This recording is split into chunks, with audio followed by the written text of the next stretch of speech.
Bismillahirrahmanirrahim. Assalamualaikum warahmatullahi wabarakatuh.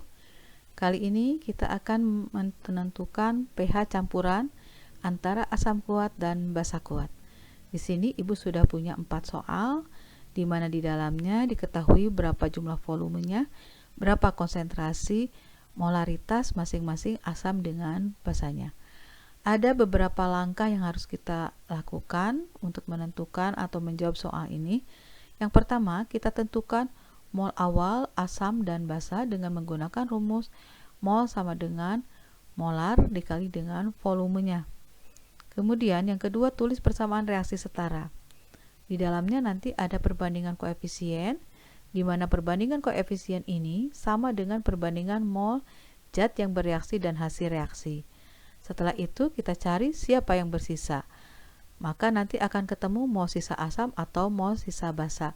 Setelah itu kita cari mol H+ kalau asam yang bersisa, atau mol OH- jika basanya yang bersisa. Setelah itu kita tentukan konsentrasi H+-nya atau konsentrasi OH-nya dengan rumus M sama dengan mol per volume campuran. Perhatikan di situ nanti ada satuannya. Kalau kita gunakan mol berarti volume campurannya dalam satuan liter. Kalau kita gunakan milimol, maka volume campurannya dalam satuan mililiter, sama halnya seperti langkah yang pertama. Selanjutnya nanti kita akan langsung menentukan pH-nya dengan rumus yang sudah kita bahas pada penentuan pH asam dan pH basa. Langsung saja, ini soal yang pertama. 200 ml larutan HCl 0,5 m bereaksi dengan 200 ml larutan KOH 0,4 molar. Yang pertama kita tentukan mol awal. Kita kalikan 200 ml atau volume dikali dengan molaritas atau konsentrasinya, sehingga kita dapatkan 100 milimol, karena di sini yang kita gunakan adalah satuan mililiter. Demikian juga dengan KOH, maka KOH-nya adalah 200 ml dikali 0,4 molar, hasilnya 80 milimol. Setelah itu kita tulis persamaan reaksinya. HCl, H-nya 1 berarti Cl-nya -1. KOH, OH-nya -1 berarti K-nya +1. Maka nanti H+ dengan OH- membentuk air atau H2O, sedangkan K+ dengan Cl- akan membentuk garam KCl. Reaksi ini sudah setara, artinya jumlah atom sebelah kiri dengan sebelah kanannya sama. Setelah itu kita tuliskan koefisiennya. Masing-masing koefisiennya 1, berarti perbandingannya 1 banding 1 banding 1 banding 1. Kamu masukkan mol awalnya. HCl 100, kemudian KOH 80. Awal artinya hasil reaksi belum ada, berarti KCl dengan H2O-nya belum ada jumlah molnya. Selanjutnya kita tulis perbandingan mol yang bereaksi. Perbandingan mol reaksi ini sama dengan perbandingan koefisien. Karena semuanya 1, artinya molnya juga harus sama angkanya. Yang akan habis bereaksi adalah si KOH, karena KOH memiliki jumlah mol awal lebih kecil dibandingkan dengan HCl. Kalau HCl yang kita masukkan 100 yang bereaksi, maka KOH kan berarti harus 100, kan nggak mungkin ya. Maka KOH lah yang habis bereaksi. Setelah itu kita akan menghitung sisanya dengan mengurangi pereaksinya, yaitu untuk HCl 100 dikurangi 80 20, sedangkan KOH 80 kurangi 20 berarti tidak bersisa. Sedangkan KCl dan H2O sisa itu artinya hasil reaksi, berarti dia masing-masing 80 milimol. HCl bersisa 20 milimol. H-nya 1 buah berarti mol H+-nya juga sama dengan mol HCl sebanyak 20 milimol. Setelah itu kita tentukan konsentrasi H+, mol dibagi dengan volume campuran. Mol sisanya 20 milimol, volume campurannya adalah 200 ml dengan 200 ml, sehingga hasilnya 0,05 molar. Maka H+-nya adalah 5 kali 10 pangkat min 2 molar. Ini untuk mempermudah kita menghitung nilai pH. Rumus pH tetap sama ya, min log konsentrasi H+. Maka hasil pH-nya adalah 2 min log 5. Soal yang kedua, 300 ml larutan H2SO4 0,1 m bereaksi dengan 200 ml larutan NaOH 0,2 M. Sama, kita tentukan dulu mol awalnya seperti tadi. Selanjutnya, kita setarakan persamaan reaksinya. Kalau H-nya 2, berarti SO4-nya kan berarti 2 min. OH-nya 1, Na-nya plus 1. Maka, tetap saja H plus dengan OH min membentuk air, sedangkan SO4 2 min dengan Na plus nanti akan membentuk garam Na2SO4. Sehingga kalau kita setarakan, di sini harus ada 2 koefisien untuk NaOH dan 2 koefisien untuk H2O.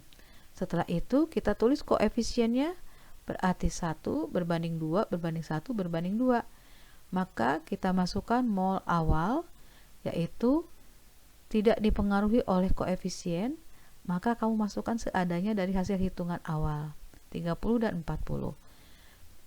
Yang dipengaruhi oleh koefisien adalah mol reaksi.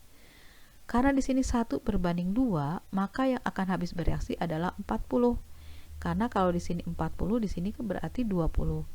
Seandainya kamu masukkan yang habis bereaksinya 30, maka NaOH-nya karena dia 2 kali lipat dari H2SO4 harus 60. Dia cuman punya 40, kan nggak mungkin dia bereaksi 60. Ya, jadi kita gunakan logika kita siapa yang akan habis bereaksi, dan yang habis bereaksi ini dipakai sebagai patokan bereaksi pembatas. Kemudian Na2SO4 karena perbandingan koefisiennya dia 1, maka sama jumlah mol reaksinya adalah 20 seperti H2SO4, sedangkan H2O sama seperti NaOH sebanyak 40 mmol. Kemudian kita akan mencari sisanya. Maka mol sisanya adalah H2SO4 10, sedangkan NaOH tidak bersisa, dan hasil reaksi sesuai dengan mol reaksinya. Selanjutnya kita tuliskan yang bersisa siapa? H2SO4. Dalam H2SO4 H-nya berarti 2, artinya mol H plusnya berarti 2 kali lipat dari si asamnya, sehingga hasilnya adalah 20 mmol. Selanjutnya langkah berikutnya sama, kita tentukan H plusnya. Konsentrasi H plusnya berarti mol dibagi dengan volume campuran. 20 mmol dari sini dibagi dengan 300 ditambah dengan 200 berarti 500 ml. Hasilnya 0,04 molar, berarti 4 kali 10 pangkat min 2 molar. Karena di sini H plus, maka yang kita cari adalah langsung pH.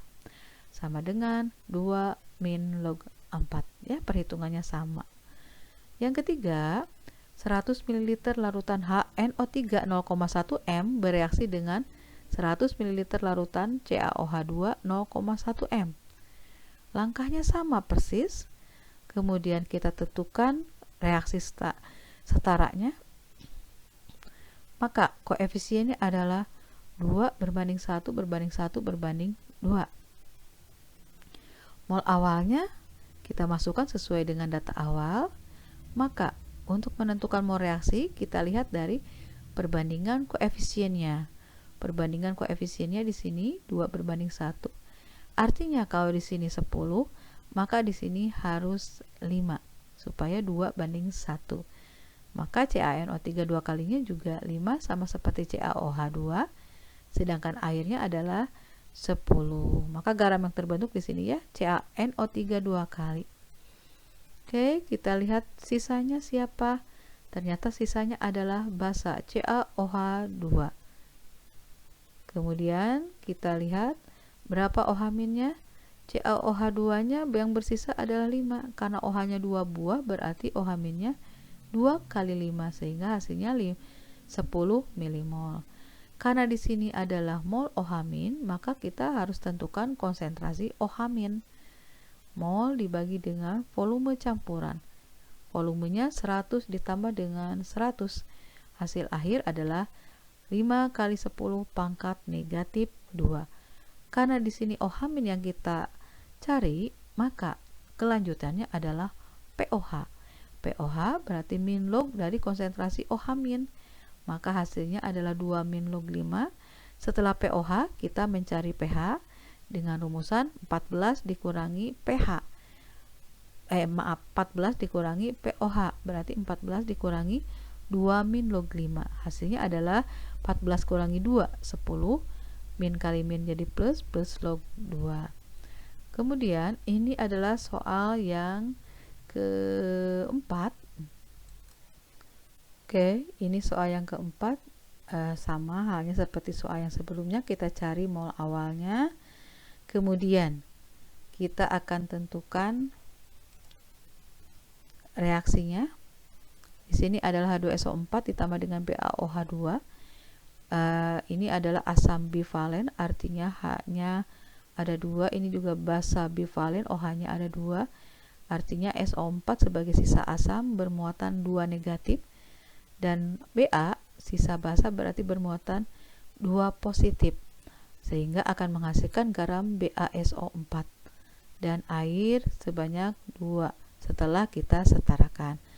Setelah disetarakan berarti koefisiennya 1 berbanding 1 berbanding 1 dan berbanding 2. Kemudian mol awal kita masukkan 60-60.